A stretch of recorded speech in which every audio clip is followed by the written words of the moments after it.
Bumi yang kita pijak saat ini usianya sudah miliaran tahun. Sebelum akhirnya dihuni oleh manusia pertama yakni Nabi Adam, bumi menurut ahli tafsir sudah ditinggali oleh beberapa makhluk. Lantas, makhluk apakah itu? Ketika para malaikat mengajukan sebuah pertanyaan, sebagaimana yang tercantum dalam Quran Surah Al-Baqarah ayat 30. Dan ingatlah ketika Tuhanmu berfirman kepada para malaikat, aku hendak menjadikan khalifah di bumi. Mereka berkata, apakah engkau hendak menjadikan orang yang merusak dan menumpahkan darah di sana, sedangkan kami bertasbih memujimu dan menyucikan namamu. Tuhan berfirman, sungguh, aku mengetahui apa yang tidak kamu ketahui. Lantas, siapa yang dimaksud dengan orang yang merusak dan menumpahkan darah itu? Simak penjelasannya berikut ini. Dalam buku Para Penghuni Bumi Sebelum Manusia, yang ditulis oleh Mukti Ali, seorang peneliti manuskrip kuno, memberi jawaban mengenai siapa yang dimaksud. Buku itu bukan buku fiksi, juga tak dapat disebut sebagai buku ilmiah yang standar, yang di dalamnya menceritakan kisah-kisah makhluk tak kasat mata, namun tanpa dilekati referensi yang memadai. Pada halaman 75, tentang makhluk yang menghuni bumi sebelum manusia. Hal itu sebagaimana digambarkan dalam Quran Surah Al-Hijr ayat 27. Dan kami telah menciptakan jin sebelum Adam dari api yang sangat panas. Diperkuat dengan keterangan Ibnu Abbas. Setelah Allah menciptakan langit dan bumi dengan segala sifatnya, gunung-gunung telah ditancapkan. Angin telah dilepaskan, di bumi telah ada binatang-binatang liar dan bermacam-macam burung. Maka buah-buahan mengering dan berjatuhan ke bumi, lalu di bumi tumbuh rerumputan yang satu sama lain saling tumpang tindih. Pada saat itu, bumi mengadukan persoalan tersebut kepada Tuhannya. Atas pengaduan itu, Allah menciptakan umat yang beraneka ragam dan berlainan jenis, yang diberi nama jin. Ya, bangsa jin adalah penghuni bumi sebelum manusia. Di bagian awal buku itu mengisahkan 4 jenis makhluk penghuni bumi sebelum manusia, yaitu jin atau Abul Jan dan Banul Jan, Bin, Jan, dan Iblis. Keempat jenis makhluk ini secara berurutan menggantikan yang sebelumnya. Iblis adalah jenis terakhir dari bangsa jin. Proses penggantian itu oleh karena mereka saling berperang satu sama lain. Puncaknya, Iblis menjadi raja langit dan bumi memberangus makhluk jenis lain yang gemar berperang menumpahkan darah. Ada pula pendapat dari Mujahid dan Abdullah bin Amr. Mereka berkata, jin dan keturunannya tinggal di bumi 2000 tahun sebelum diciptakannya Adam. Mereka melakukan kerusakan di bumi dan saling membunuh. Lalu Allah mengutus tentara dari bangsa malaikat dan memerangi mereka hingga mereka terpojok di lautan. Kisah ini cukup populer di kalangan para ulama, diriwayatkan dari Ishaq, dari Juwaibir dan Utsman. Allah Ta'ala menciptakan jin dan memerintahkan mereka untuk memakmurkan bumi. Mereka dahulu rajin beribadah kepada Allah sampai waktu yang sangat lama. Mereka terus bermaksiat kepada Allah sampai terjadi pertumpahan darah. Di antara mereka, ada seorang malaikat yang bernama Yusuf. Para jin kemudian membunuhnya, lalu Allah murka dan mengutus sekelompok tentara dari barisan malaikat yang tinggal di langit dunia. Di antara mereka, ada jin yang ikut berperang yang disebut iblis. Malaikat itu berjumlah 4.000 orang, lalu mereka turun ke bumi, lalu memusnahkan bangsa jin itu di muka bumi sampai mengusir mereka dari daratan ke samudera. Kemudian, malaikat yang memerangi jin tadi, termasuk jin iblis, mendiami bumi. Lalu amal mereka menjadi kembali buruk dan mereka lebih senang berdiam di bumi. Makhluk-makhluk itulah yang disaksikan oleh para malaikat. Sehingga ketika Allah berkeinginan untuk menurunkan khalifah dari jenis manusia Adam, mereka menduga bahwa manusia akan saling menumpahkan darah dan melakukan kerusakan.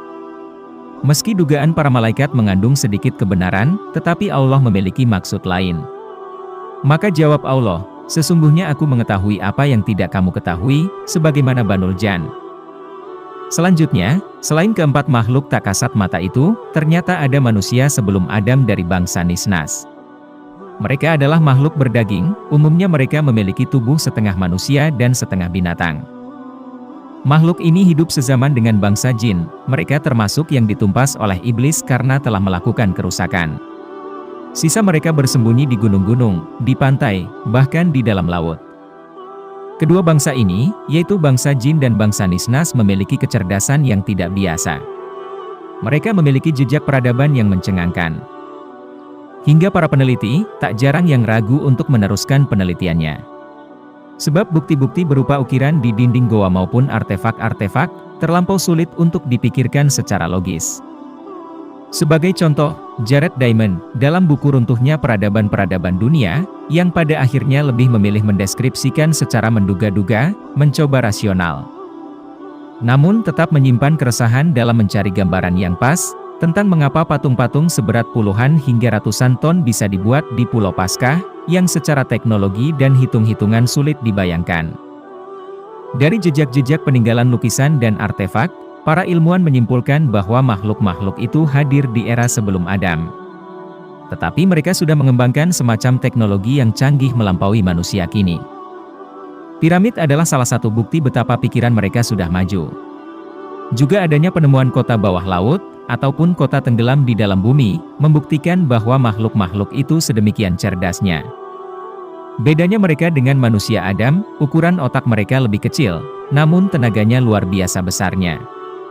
Seperti Neanderthal, yang juga adalah makhluk mirip manusia, yang punah bersamaan dengan hadirnya Homo sapiens manusia Adam. Terutama bangsa Nisnas, ada banyak bukti yang menerangkan keberadaan mereka dalam sejarah. Ciri umum bangsa Nisnas adalah wujud manusia setengah binatang, atau binatang setengah manusia. Misalnya gambar manusia berkepala burung yang berasal dari Mesir kuno. Juga di Indonesia adanya ukiran-ukiran manusia berkepala Garuda, dan manusia-manusia bersayap.